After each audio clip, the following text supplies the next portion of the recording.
Alhamdulillahilladzi anzalal Qur'ana fi Ramadan. Wassalatu wassalamu ala Muhammadin sayyidi waladi Adnan wa ala alihi washabihi ala marril zaman.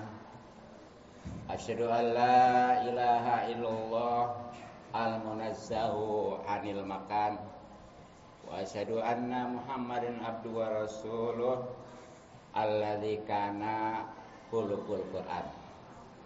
Faya ayyuhal hadirun usikum wa nafsi bittaqwallahi wa ta'ati la'allakum tuflihun. A'udzu billahi minasyaitonir rajim.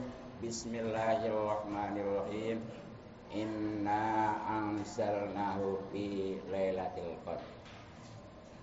Hadirin yang mudah-mudahan kita semua selalu dimuliakan dan diberikan taufik serta hidayah atau petunjuk oleh Allah Subhanahu wa taala, juga keistiqomahan dalam taat ibadah pastinya kepada Allah Subhanahu wa taala. Di antara bukti keagungan Ramadan adalah adanya nuzulul Quran. Apa itu nuzulul Quran? Nuzulul Quran itu terdiri dari dua kata, yakni nuzul yang artinya turun dan Quran yang artinya Quran. Jadi nuzulul Quran itu adalah turunnya Al-Quran. Hadirin rahimakumullah. Kemudian kapan itu nuzulul Quran? Ini ada 3 tahap. Tahapan yang pertama tentunya dari Allah ke Lauh Mahfuz. Tahapan yang kedua dari Lauh Mahfuz ke Baitul Izzah yang di langit dunia. Dan tahapan yang ketiga dari Lauh Mahfuz atau langit dunia kepada baginda Nabi Sallallahu Alaihi Wasallam. Nah, Allah Subhanahu wa taala berfirman, A'udzu billahi minasyaitonir rajim. Syahrul Ramadhanal ladzi unzila fihil Qur'an hudal linnasi wa bayyinatin minal huda wal furqan. Bulan Ramadan itu adalah diturunkan padanya Al-Qur'an sebagai petunjuk bagi manusia dan penjelasan dari itu petunjuk juga sebagai pembeda pastinya antara hak dan yang batil. Jadi dari ayat ini jelas bahwa diturunkannya Al-Quran itu pada bulan Ramadan. Nah, tepatnya itu sebagaimana Allah firmankan lagi dalam surat Al-Qadar. Inna anzalnahu fi lailatul qadar. Sungguhnya kami telah menurunkan Al-Qur'an pada Lailatul Qadar.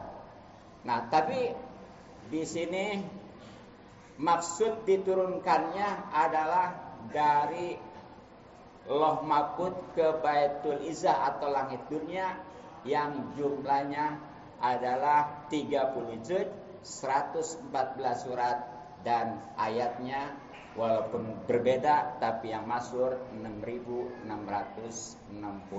ayat. Adapun kalau diturunkannya kepada baginda Nabi sallallahu alaihi wasallam itu sebagaimana diutusnya baginda Nabi sallallahu alaihi wasallam, yakni kurang lebih 23 tahun. Hadirin rahimakumullah. Kemudian apa tujuannya Al-Qur'an diturunkan? Sebagaimana dalam ayat tadi sempat disinggung, yaitu hudal linnas wa bainatin minal huda wal furqan, yakni sebagai petunjuk bagi manusia yang tentunya sangat kita butuhkan agar selamat dunia akhirat. Dan takut kurang jelas, di Al-Quran itu masih dijelaskan juga. Artinya bisa ditafsirkan sebagiannya gitu ya. Bahkan Di Al-Quran itu insya Allah sudah jelas antara hak dan yang batil. Insya Allah kalau yang hak itu harus kita usahakan, dan yang batil pastinya harus kita hindarkan. Insya Allah kita akan selamat dunia akhirat. Hadirin rahimakumullah, untuk bisa menjadikan Al-Quran sebagai petunjuk, kemudian penjelasan, pembeda, bahkan bisa jadi rahmat, bisa jadi imam, bisa jadi pembela kelak di akhirat, bahkan insya Allah bisa jadi pengobat. Itu ketika Al-Quran sudah betul-betul dibaca dan dipahami juga diamalkan. Makanya ya, alhamdulillah yang sudah baca juga sudah bagus. Bahkan kata Sayyidina Ali karramallahu wajhah, orang yang baca Al-Quran di dalam sholat itu satu hurufnya dibalas 100 kebaikan, terlepas dari ngerti ataupun belum. Kalau dia dibacanya di dalam sholat juga, tapi dalam keadaan duduk, karena memang sudah tidak mampu ya bahkan kalau memang sholat wajib mah sudah nggak mampu mah sama aja statusnya, kecuali sholat sunnah. Sholat sunnah itu kalau masih mampu berdiri bagus, tapi seandainya dia masih bisa berdiri langsung duduk itu boleh. Tapi pahalanya khususnya untuk membaca Al-Quran ini bukannya 100 per hurufnya, tapi 50. Nah kemudian ketika baca Al-Quran di luar sholat, tapi masih dalam keadaan wudhu, itu masih dapat pahala 25 kebaikan. Bahkan walaupun dalam keadaan tidak mempunyai wudhu, di luar sholat pastinya, itu masih dapat 10 kebaikan. Nah makanya momen di bulan Ramadan ini memang diturunkan Al-Quran. Mari kita baca Al-Quran, ya kalau perlu khatamkan. Bahkan tadi targetnya adalah bukan aja kita ini baca, tapi adalah untuk memahami dan mengamalkannya. Makanya sekali lagi, yang udah bisa baca bahkan hafal, jangan bangga dulu kalau belum bisa untuk memahami. Bahkan yang sudah bisa memahami juga jangan puas dulu kalau belum bisa mengamalkannya. Malahan walaupun sudah bisa menghafalkan, jangan merasa aman dulu kalau belum ikhlas. Mudah-mudahan kita semua bisa membaca Al-Quran dan berusaha untuk mengamalkannya, untuk memahami tentunya dengan ikhlas, sehingga insya Allah kita akan selamat dunia akhirat.